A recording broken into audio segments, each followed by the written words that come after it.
કોંગ્રેસના કામ બોલે છે। આ સૂત્ર સાથે કોંગ્રેસ આ વખતે વિધાનસભાનો જંગ જીતવા માટે મેદાને છે। સ્ટાર પ્રચારકોની એક લાંબી ફોજ ગુજરાતમાં ઉતારવાની તૈયારીમાં છે અને આ જ સ્ટાર પ્રચારકો પૈકી મધ્યપ્રદેશના પૂર્વ મુખ્યમંत्री અને કોંગ્રેસના રાષ્ટ્રીય नेता दिग्विजय सिंह हमारी साथ है। स्वागत है सर आपका। नमस्कार, प्रणाम। सर जी, सबसे पहला सवाल ये कि क्या लगता है इस बार गुजरात में कांग्रेस कैसे कमाल कर पाएगी? पहली बात तो यह है कि मैं गुजरात का प्रभारी नहीं हूँ, लेकिन हाँ, राष्ट्रीय मुद्दे और गुजरात के मुद्दे में समाचार में पत्रों में न्यूज़ में सुनता रहता हूँ, पढ़ता रहता हूँ। और अभी मैं भुज गया था तो वहाँ से मोरबी में जब दुर्घटना हुई तो उस रात को मैं भुज में था, तो दूसरे दिन मैं मोरबी पहुँचा था। तो जिस प्रकार से मोरबी पुल की दुर्घटना हुई है वो चौंकाने वाली है, क्योंकि उसमें किस प्रकार से गुजरात में प्रशासन काम कर रहा है ये उससे प्रमाणित होता है। निजी व्यक्ति को ठेका दिया जाता है, बिना किसी इजाज़त के, बिना किसी सर्टिफिकेट के वो काम चालू कर देता है, वसूलना चालू कर देता है, टिकट बेचना चालू कर देता है। और जहाँ 50-100 से ज़्यादा नहीं होना चाहिए हो सकते, उस पुल पर 450 से ज़्यादा टिकट, और टिकट तो और ज़्यादा बेचे गए, लेकिन उस मौके पर 450 से ज़्यादा लोग थे। और जो दुर्घटना हुई उससे दिल दहल गया मेरा। मैं जो बांध पर पहुंचा, अनेक परिवार जो वहाँ पे मोरबी में थे उन सबसे मैं मिला, अस्पताल में घायलों से मिला, लेकिन आज तक उस दुर्घटना पर लीपापोती हो रही है। SIT की घोषणा हो गई, SIT का गजट नोटिफिकेशन नहीं हुआ। कलेक्टर SP को 6:30 बजे मालूम पड़ गया था।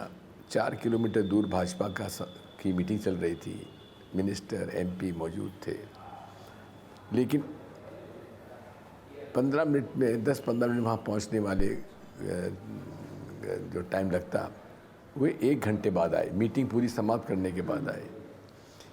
हमें इस बात का दुख है कि स्थानीय सांसद की 3 बहनोई बच्चे सब उसमें चले गए। ये किस प्रकार से भारतीय जनता पार्टी स्वयं, उसके नेता, उसका प्रशासन किस प्रकार से आज काम कर रहे हैं, ये सारी चीज़ें प्रमाणित होती है। तो एक ही उदाहरण से ये पता पड़ता है कि किस तरह से यहाँ निजी संस्थाएं किस प्रकार भाजपा के नेताओं के संबंधों के कारण सारे नियम, कानून और नीतियों को बलाए ताक रखकर काम कर रही हैं। ये हमारे लिए, ये पूरे देश के लिए चिंता का विषय है। जनता को इस बारे में विचार करना चाहिए और भाजपा को के खिलाफ वोट देकर उन्हें सबक सिखाना चाहिए। सर, सवाल ये है कि राहुल गांधी गुजरात से दूर क्यों रखे जाते हैं? राहुल गांधी गुजरात में नहीं दिख रहे हैं, चुनाव गुजरात में है। वो भारत जोड़ो यात्रा में है। वो लगभग 7 सितंबर से लगातार चल रहे हैं। लगभग हम लोग 2000 किलोमीटर चल चुके हैं। तो स्वाभाविक है कि उनका पूरा पहला लक्ष्य यह है कि देश में जो नफ़रत फैल रही है, देश में नफ़रत और हिंसा का रास्ता अपनाया जा रहा है। निर्दोष लोगों को जेल में ठूसा जा रहा है, निर्दोष लोगों को घर पे छापे डाले जा रहे हैं, हिंसा को पनपाया जा रहा है।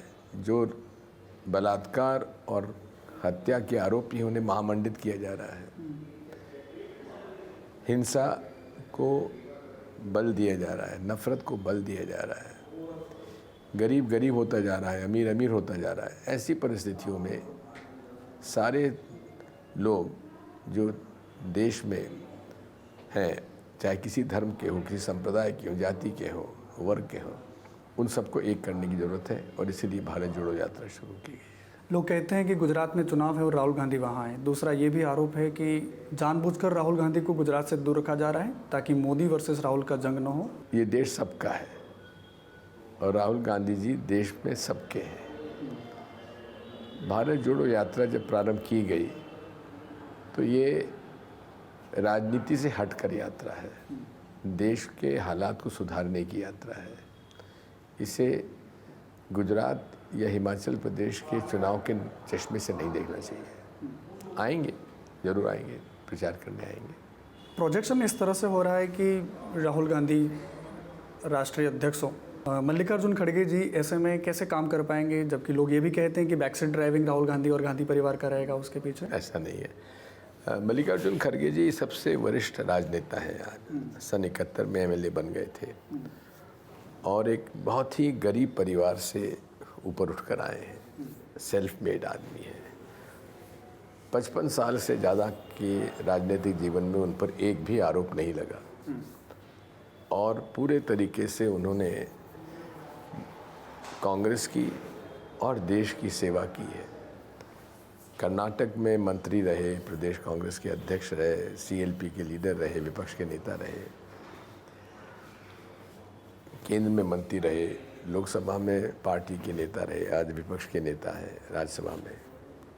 उन्होंने हमेशा से दृढ़ता से अपना राजनीतिक जो उद्देश्य है उससे पीछे नहीं हटे। इसलिए मैं समझता हूँ कि वे एक काबिल व्यक्ति हैं और एक सुयोग्य व्यक्ति को लोगों ने अपना राष्ट्रीय अध्यक्ष चुना है। आप जब बोलते हो तो सीधा सीधा बवाल हो जाता है। आपके निवेदन जो रहते हैं वो खास तौर पर भाजपा को सीधा फ़ायदा पहुंचाते हैं। जब भी आप बोलते हो तो मुद्दा बना लेते हैं और कांग्रेस डिफाइन मोड में आ जाती है। उदाहरण दीजिए। उदाहरण के तौर पर सर बहुत सारे हैं। बताओ। आप आतंकी ओसामा को बोलते हैं ओसामा जी। बिल्कुल। आप कहते हैं सुन लीजिए। हाँ। ओसामा जी का बयान ही आपने सुना नहीं है पूरा। मैंने कहा था मैं अमेरिका को बधाई देता हूँ जिन्होंने एक आतंकी को मार गिराया, ओसामा बिन लादेन को। लेकिन मुझे इस बात का आश्चर्य है कि पाकिस्तान की मिलिट्री इंटेलिजेंस एकेडमी के 250 मीटर के निकट ओसामा जी रह रहे थे और उन पर उनको मालूम नहीं पड़ा। ये मिली भगत थी। ओसामा बिन लादेन को संरक्षण दिया हुआ था पाकिस्तान, ये मेरा बयान था। लेकिन इस व्यंग को उन्होंने जी डाल दिया। लेकिन इसी बात से मैं कहना चाहता हूँ, स्वयं रविशंकर प्रसाद ने ओसामा को ओसामा जी कहा है। उसके बाद अनेक भाजपा के नेताओं ने, मुरली मनोहर जोशी जी ने हाफिज़ सईद को हाफिज़ सईद साहब कहा है, हाफिज़ सईद से कही। देखिए ये सब बातें कोई नहीं होती हैं। मैं सबसे पहला व्यक्ति था जिसने कि ओसामा बिन लादेन के खिलाफ बयान दिया था उसके मारे जाने के पहले। आपने कहा था कि मुसलमानों से ज़्यादा तो हिंदू बच्चे हैं जो ISI के लिए काम करते हैं। मैंने ये नहीं कहा था। मैंने ये कहा था कि ISI पाकिस्तानी इंटेलिजेंस एजेंसी के लिए ये जासूसी करते हुए मुसलमानों से ज़्यादा कि हिंदू लोग पकड़े जा रहे हैं। मेरे मध्य प्रदेश में बजरंग दल के 14 लोग थे जो ISI से पैसा लेकर, सब बजरंग दल के नेता थे। ये मेरे पास प्रमाण है। और पकड़ा किसने था? मध्य प्रदेश पुलिस ने पकड़ा था। आप चाहें तो मेरे पास अभी नाम उन सबके, उनको पकड़ा गया। लेकिन उन पर राष्ट्रद्रोह का मुकदमा क्यों नहीं चलाया गया? जमानतें उनको कैसे हो गई? सजा उनको क्यों नहीं मिली? बिल्कुल मैंने कहा ये बात, और आज भी कायम हूँ। मैं बिना किसी तथ्य के, प्रमाण की कोई बात नहीं करता। गाय को गाय माता कैसे कह दें कि जब ये सावरकर का बयान है। आप लोग जो है ना भाजपा की बात सुनते, हमारी बात नहीं सुनते। नहीं, आपकी बात तो पहुंचा रहे ना सर, आपकी बात सुनने के लिए बैठे हैं। इसलिए सावरकर ने अपनी किताब में लिखा है कि हम गाय को कैसे अपनी माता मान लें जो कि उसके मूत्र और उसमें लौटती रहती है। ये सावरकर का बयान है, मेरे पास आपको दिखा दूंगा। ये मैंने कहा तो उसमें उन्होंने मेरे ऊपर डाल दिया, जबकि मैं गौभक्त हूँ, गौशालाएँ चलाता हूँ। और मैंने मेरे कार्यकाल में पहला मुख्यमंत्री था जिसने गौ सेवा आयोग का गठन किया था। जितनी भी मंडी में सामान बिक्री के लिए आता है उसका एक अंश गौ सेवा के लिए मैंने दिया। मैं वो हिंदू हूँ जो कि एकादशी का व्रत करता हूँ, नर्मदा परिक्रमा करता हूँ, और मेरे घर में 7 मंदिर हैं और 7 मंदिर में 4 मंदिर में 24 घंटे हमारी ज्वाला जलती है। ये मैं एक प्रैक्टिसिंग हिंदू हूँ, ना कि ये फर्जी हिंदू। नर्मदा परिक्रमा से एक बात याद आई कि आपने अमित शाह जी की भी बहुत तारीफ की थी। आपने, जो आपके कट्टर विरोधी माने जाते हैं अमित शाह जी, उनकी भी बहुत भरपूर तारीफ की थी आपने नर्मदा परिक्रमा में। 4 दिन जो हमारे जंगल में कटे, उसमें हमारा एक जो व्यवस्था थी वो एक यहाँ के फॉरेस्ट ऑफिसर था, ACF, उसने ये मेरे पास आके कहा कि मैं फॉरेस्ट का अधिकारी जरूर हूँ, लेकिन राष्ट्रीय स्वयंसेवक संघ का कार्यकर्ता रहा हूँ और मुझे अमित शाह का हुक्म हुआ कि मैं आपका सहयोग करूँ, तो मैंने धन्यवाद दिया। इसमें क्या आपत्ति है? भावुक हो गए थे आप बोलते बोलते? जी, भावुक हो गए थे आप बोलते बोलते कुछ? क्या भाव, किस प्रकार का भाव? नहीं, वो वीडियो जो आपका था जिसमें आप बता रहे थे अमित शाह जी के बारे में, और इसमें भावुक होने का कोई कारण नहीं था। अच्छा, मैंने कहा था कि हाँ, मैं उनका आलोचक था हूँ और रहूँगा और आज भी हूँ। कभी मिले हैं सर आप अमित शाह जी से ऐसे पर्सनली? बस पार्लियामेंट में राम राम श्याम श्याम होती है। आपको साध्वी प्रज्ञा जी बोलती हैं शैतान हैं आप? उनसे पूछिए कहाँ की शैतानी उन्होंने पैसा नहीं। और वो जो कि बॉम्ब ब्लास्ट में आज भी आरोपी हैं, वो क्या है? अक्यूज्ड है, बिल्कुल है, जमानत पे है। ये भी आरोप है भारतीय जनता पार्टी का कि मुस्लिमों का ध्रुवीकरण करने का काम कांग्रेस ने किया, अब तक उनको बिल्कुल पिछड़ा रखा। सरासर गलत। आज़ादी के पहले मुस्लिम लीग के खिलाफ कांग्रेस लड़ती रही। आज तक कांग्रेस पार्टी ने किसी भी मुस्लिम लीग या किसी भी धर्म से को अनुवाद फैलाने वाले संगठन उनके साथ समझौता नहीं किया। भारतीय जनसंघ, आरएसएस, भारतीय जनता पार्टी से एक दिन भी, एक चुनाव में भी समझौता कांग्रेस पार्टी ने नहीं किया। और एमआईएम जैसे संगठन से हमने कभी समझौता नहीं किया। पूरे तरीके से ये संगठन जो धार्मिक उन्माद फैलाते हैं, ये इस देश के अंदर वो हालात पैदा करना चाहते हैं जो धर्म के आधार पर नफरत फैलाते हैं। मैंने हमेशा इसका विरोध किया है। 10 साल तक मैं मुख्यमंत्री रहा, एक दिन भी, एक घटना भी कम्युनल राइट मैंने नहीं होने दिया। जब मैं मुख्यमंत्री बना था 1993 में, बाबरी मस्जिद गिरी थी, धार्मिक उन्माद फैला हुआ था, जगह जगह दंगे फसाद हो रहे थे, लेकिन मैंने दृढ़ता से इस बात का निर्णय लिया कि चाहे कोई भी बड़ा नेता हो, किसी पार्टी का हो, अगर वो नफरत फैलाता है भाजपा का या कांग्रेस का या किसी पार्टी का, उसको नहीं बख्शा जाए। और मैंने उनके खिलाफ कार्रवाई की। एक दंगा नहीं होने दिया 10 साल तक मैंने। मेरी ये मान्यता है कि दंगा वही होता है जहाँ मुख्यमंत्री चाहता है।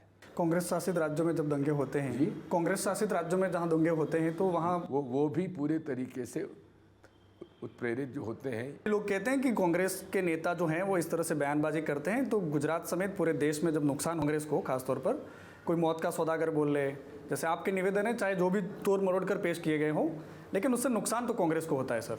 मैंने जितने भी बयान दिए सोच समझ के दिए हैं और बिना प्रमाण के आज तक मैंने कोई बयान नहीं दिए, और एक भी मेरा बयान नहीं है जिसको मैंने वापस लिया हो आज भी जीवन में। आप संघ के बहुत आलोचक रहे हैं। मैं इसलिए आलोचक हूँ क्योंकि संघ पंजीकृत संस्था नहीं है, रजिस्टर्ड बॉडी नहीं है। आपको मालूम है, जो रजिस्टर्ड बॉडी नहीं है वो इतनी शक्तिशाली कैसे हो गई? उसके पास कोई अकाउंट नहीं है, करोड़ों रुपए का उसमें गुरु पूर्णिमा पे चंदा इकट्ठा होता है, वो कहाँ जाता है, किस अकाउंट में जाता है? ये प्रश्न मैं पूछता हूँ, उसका कोई जवाब नहीं मुझे नहीं देता है, इसलिए मैं उसका विरोध करता हूँ। गुटबाजी में कांग्रेस लिप्त है यहाँ पर भी, और क्या भाजपा में नहीं है? मध्य प्रदेश में भी तो क्या भाजपा में नहीं है? भाजपा में भी है, सब जगह है, पर उसका खामियाजा गुजरात की कांग्रेस भुगत रही है। आपके संदेश की मीडिया हाउस में भी गुटबाजी होगी, क्योंकि नहीं, पर सर स्वाभाविक है। एक कंपनी और पार्टी में फर्क होता है। हर ऑर्गेनाइजेशन में गुटबाजी होती है, राइवलरीज होती है, स्वाभाविक है। नहीं, पर उसका खामियाजा कांग्रेस भुगत भी रही है, खामियाजा भुगत रही है ना। 27 साल से सत्ता से दूर है। 27 साल से केवल गुटबाजी के कारण दूर नहीं है। तो क्या वजह है आपकी दृष्टि से? क्या वजह है? कई कारण हो सकते हैं, मैं यहाँ का कोई एक्सपर्ट नहीं हूँ गुजरात नहीं, फिर भी नेशनल में भी आप बता दीजिए कोई ऐसी क्या वजह है? कांग्रेस पार्टी में कोई गुटबाजी नहीं है। आपके और कमलनाथ जी के बीच में भी गुटबाजी चल रही है? 45 साल से एक दूसरे के मित्र हैं, आज भी हैं, और वहाँ पर अगर गुटबाजी चाहते हैं, शिवराज सिंह गुट, सिंधिया गुट, BD शर्मा गुट, नरेंद्र सिंह तोमर गुट, नरोत्तम मिश्रा गुट, ये 5 गुट तो काम कर ही रहे हैं। क्या आपको लगता है कि इस बार के माहौल को देख के गुजरात में कांग्रेस सरकार बनाने में कितनी सफल हो सकती है? ऐसी सरकार को, मोरबी में जिस प्रकार से 135 लोगों की मृत्यु हुई है, उसी बात को ले लें तो इसकी सरकार को गिरना चाहिए। मैं तो कहता हूँ, मैंने तो मांग की है, मुख्यमंत्री को इस्तीफा दे देना चाहिए था। आज एक पूर्व एमएलए ने आरोप लगाया कि कांग्रेस में टिकट बेची जाती है पैसे देके। ये तो आप पर भी लग रहा है, भाजपा पे भी लग रहा है, सब पे लगता है, किस पे नहीं लगता है? लेकिन प्रमाण तो दो। कहना चाहिए किसने लिए पैसे, कौन ने दिए, ये बताओ तो। जगदीश ठाकुर जी का नाम ले रही हूँ। हाँ, तो ठीक है, जिसने आरोप लगाया उससे पूछो तुमने कैश में दिए कि काइंड में दिए कि चेक दिया, क्या बताओ क्या दिए? नहीं, पूछो उससे फोन पर बातें की, उन्होंने बोला कि 80 लाख रुपए चाहिए अगर आपको टिकट चाहिए तो। जिसने भी कहा है उसमें FIR दर्ज करो, पुलिस में रिपोर्ट क्यों नहीं करते हो? इस तरह के तो आरोप हम बहुत सुनते रहते हैं। अगर हिम्मत है उसमें तो कहना चाहिए कि मेरे से फलां ने टिकट मांगे, पैसे मांगे, ये मैं इसमें रिकॉर्डिंग में सामने रखता हूँ। ये क्यों नहीं करते हैं? आरोप लगाओ और भाग जाओ, ये तरीका है। क्या लगता है इस बार सरकार बन जाएगी? हमारी पूरी कोशिश है। कोशिश। चलिए ठीक है, thank you so much sir, आप हमारे साथ જોડે, सारे सवालों के जवाब दिए। તો દિગ્વિજયસિંહજી જેમના નિવેદનોના કારણે ચર્ચામાં રહેતા હોય છે, સંદેશ ન્યૂઝે પણ એ સવાલો પૂછ્યા જે લોકોના મગજમાં હોય છે અને સવાલોનો જવાબ દિગ્વિજયસિંહજી આપ્યો. ખૂબ ખૂબ આભાર sir, thank you so much.